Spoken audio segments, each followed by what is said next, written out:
Vamos a recordar, amigas y amigos, mensajes del capitán Caguaripano explicándole a los venezolanos los motivos de su rebeldía frente a los mandos en una institución que estaba siendo prostituida, para echarla a menos, para destruir la moral, para acabar con su integridad. Aquí está. Adelante. No, esa no es. Te estoy hablando la de donde aparece el capitán Caguaripano, por favor. ¿Ok?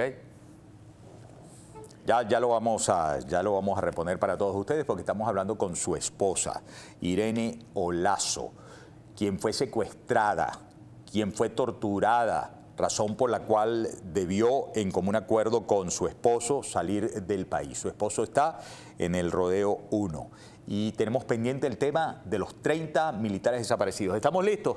Dale pues, por favor. Soy el capitán Guardia Nacional activo, Juan Carlos Caguaripano. En el 2014, mi esposo, el capitán Caguaripano, tuvo que irse a la clandestinidad. Desde la clandestinidad, él dio un discurso que en aquel momento pocos escucharon, dirigido a sus compañeros de armas, a los políticos, al pueblo venezolano. Compañeros, civiles, militares y policías mueren a diario, además de las torturas y humillaciones que han sufrido nuestros jóvenes estudiantes y ahora también nuestros compañeros de armas, militares, que son víctimas del secuestro y la tortura por parte del gobierno. Esta referencia a las torturas no solamente eran a los civiles, sino también a los militares. Ya en el 2014 empezaban a desaparecer y a detener a militares por pensar diferente. Bien.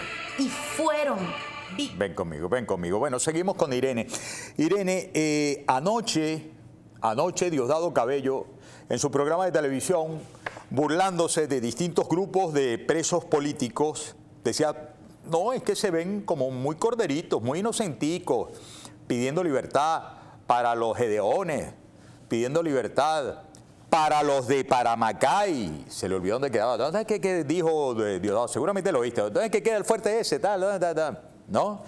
Con lo cual uno imagina que de suyo, es decir, de su orden, y él tiene obviamente influencia, él tiene voz de mando, es el jefe de la matonería en estos momentos de lo que queda de régimen en Venezuela, ni Caguaripano, ni el resto de los Paramacay, ni los gedeones, ni ninguno de ellos tendría derecho a ser amnistiado. Se está discutiendo una ley que, por cierto, ha dejado por fuera a grupos de personas y a fechas. Es decir, que ni siquiera se está cumpliendo lo que Delcy Rodríguez había dicho en el Tribunal Supremo de Justicia, que iba a acabar con el tema de la violencia política desde el año 2019 hasta la fecha, ¿no? Por favor, ¿qué impresión tienes sobre esto? Y quisiera de nuevo retomar lo que pudieras tener de conocimiento sobre los desaparecidos militares. Sus familiares no saben dónde están. Sí, bueno, la verdad es que con referente a las desapariciones, esto es un tema muy grave y vuelvo y repito, las torturas hacia los presos políticos militares van hacia un patrón sistemático. Estamos hablando de los 32 gedeones que están desaparecidos y muchos de ellos están en el fuerte Guaycaipuro. Ese fuerte Guaycaipuro es terrible, no le permiten ni siquiera comunicación a los familiares a través de llamadas telefónicas o ni siquiera como en el Rodeo a través de un video. Lamentablemente la desaparición forzosa no solamente es en el caso de los gedeones o no fue en el caso de Caguaripano.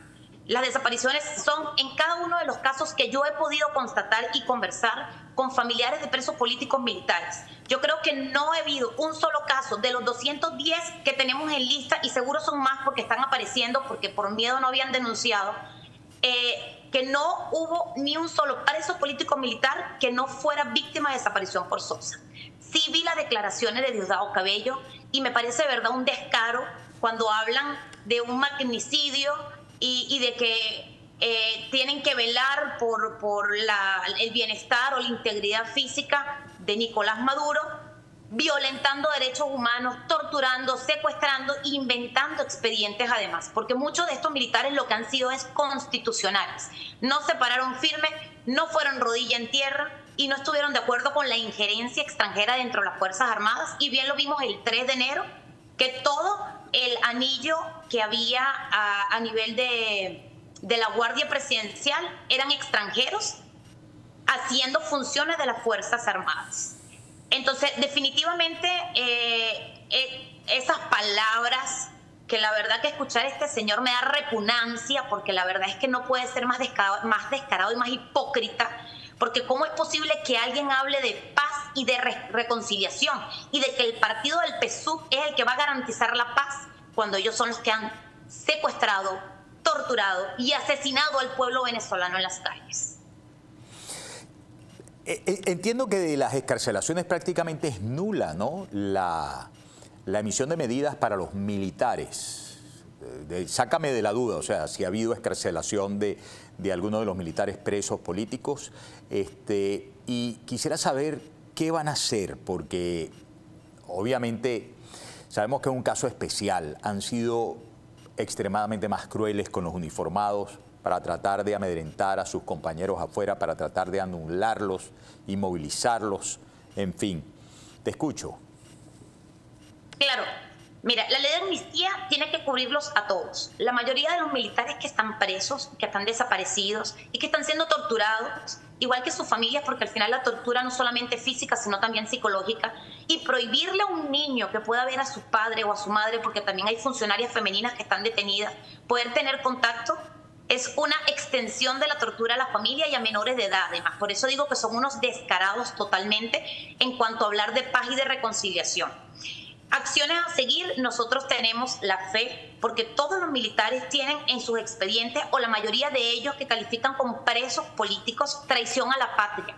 Y aquí los únicos que traicionaron a la patria fueron ellos. Fue un narcorrégimen que no solamente entregó el territorio venezolano para que en territorio venezolano descaradamente funcionaran grupos guerrilleros y de narcotráfico, sino que además le entregó la patria a China, Rusia, Irán. O sea, ¿quiénes son realmente los traidores a la patria? ¿Quienes no pusieron rodilla en tierra, quienes estaban vendiendo nuestro país? ¿O los que vendieron nuestro país, incluso entregaron nuestro país a grupos guerrilleros y narcotraficantes? Entonces yo no pierdo la fe, yo tengo mucha esperanza en que el gobierno de los Estados Unidos tiene que tener claro que todos los militares que están presos fue por hacer las cosas correctas y por ponerse del lado correcto de la historia. Esos son los militares que realmente fueron militares con valores, con honra, y también como persona civil, porque yo no soy militar, simplemente soy esposa de un militar. Puedo entender que en algún momento nosotros los civiles sentimos aberraciones por los uniformados, porque es que de eso se ocupó Hugo Rafael Chávez Frías.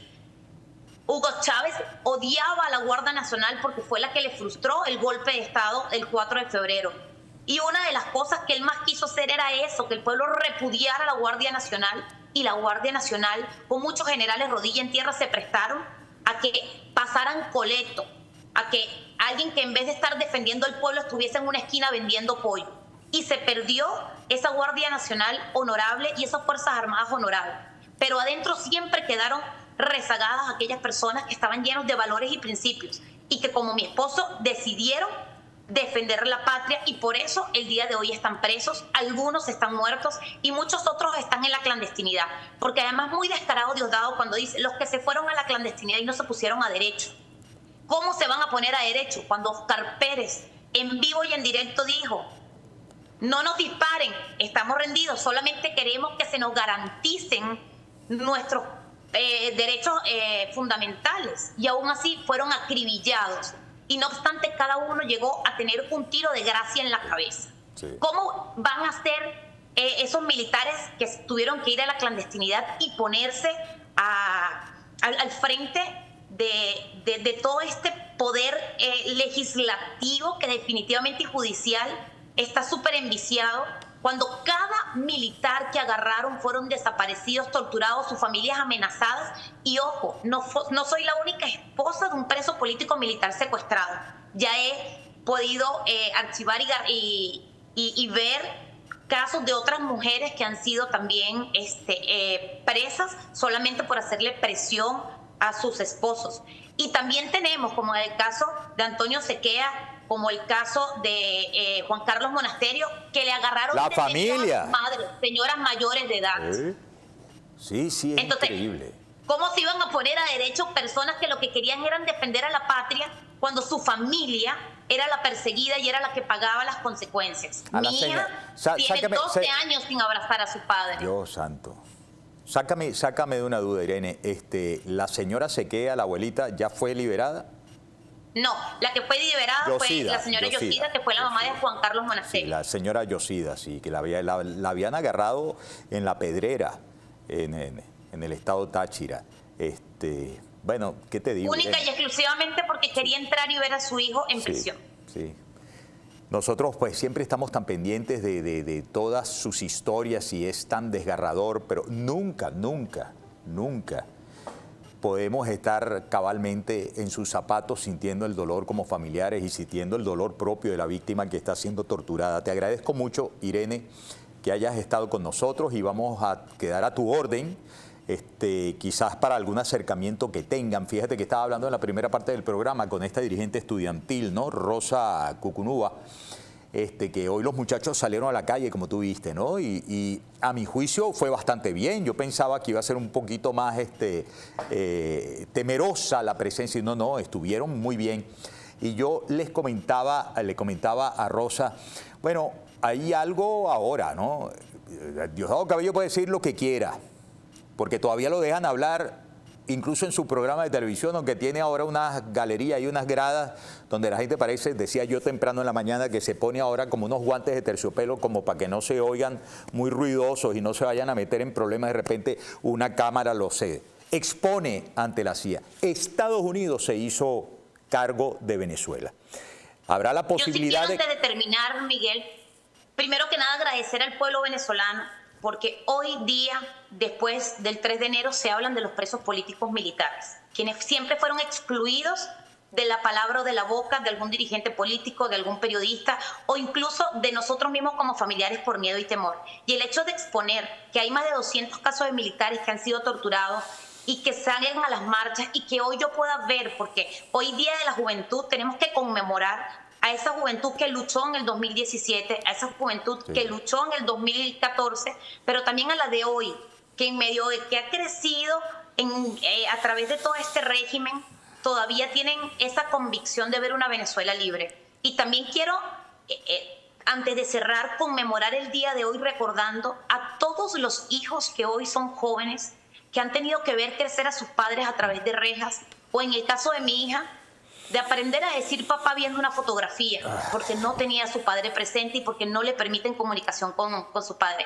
Creo que estos son los jóvenes valientes que en medio de todo lo que han tenido que sufrir, creo que han creado y formado una resiliencia que son las que van a ayudar a construir la Venezuela que próximamente creo que vamos a tener libre y con todos los presos políticos en libertad. Muchísimas gracias por esta oportunidad. Irene, no, por favor, no faltaba más. Irene, te pregunto, ¿han concebido la posibilidad de la agrupación? Sé que hay un comité particularmente de familiares de presos militares, ¿no? De acercarse de alguna manera telemática, porque tantos están en el exterior, mucha familia fue perseguida de manera directa utilizando ese método nazi que les encantó tanto usar para irse tras las familias ya que no podían agarrar a los militares. Fíjate, ahí hay un caso ahorita de una menor de edad y una esposa y unas hermanas de otro militar que no pudieron agarrar. En fin, comunicarse con la autoridad de los Estados Unidos para hacer exposición directa, no vaya a ser que estos tipos retarden más la orden que les dieron desde Washington de liberar a todos los presos políticos. Estamos en eso, estamos tratando de llegar y contactar con congresistas y con personas que puedan llevarle a Marco Rubio y que puedan llevarle al presidente Donald Trump no solamente una lista, sino los rostros de cada preso político militar, porque el día de ayer recibí comunicación de un nuevo caso que yo no conocía, que el DGCIN lo llamó Proyecto X, en donde tienen a 9 militares que nunca han denunciado, que no están considerados como presos políticos porque sus familias no han hablado por miedo, y ellos han sido secuestrados, han sido torturados, creo que le dieron ya 15 años de condena por traición a la patria y por simplemente haber dicho en algún momento no. Y siento que cada vez que yo alzo la voz y que muchos alzamos la voz hablando de los presos políticos militares, la familia está perdiendo el miedo y está hablando. Y la verdad es que me aterra cada vez que se suman más personas, porque quiere decir que la tortura fue mayor, que la cantidad de personas víctimas de violaciones de derechos humanos no solamente se quedaron en los números que ya eran horrores y horroríficos que conocíamos, sino que es mucho más elevados.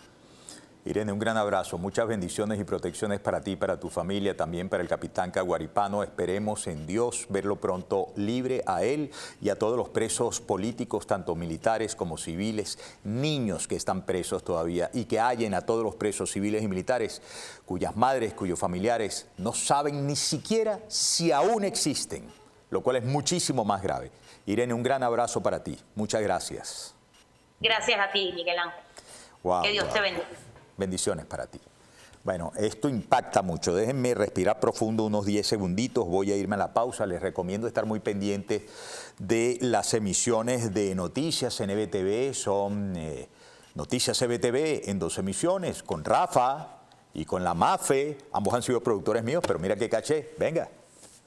Noticias de Venezuela y el mundo que marcan nuestras vidas. Noticias desde todos sus ángulos para que usted sea el juez de los acontecimientos. Noticias que necesitas conocer para tomar tus decisiones día a día. Solo en Noticias EBTV. José Rafael Mejías y María Fernanda Soledad cada tarde en 2 emisiones, en vivo, 3:30 y 5 de la tarde. Noticias que marcan nuestras vidas en Noticias EBTV, solo por EBTV, el canal de la libertad.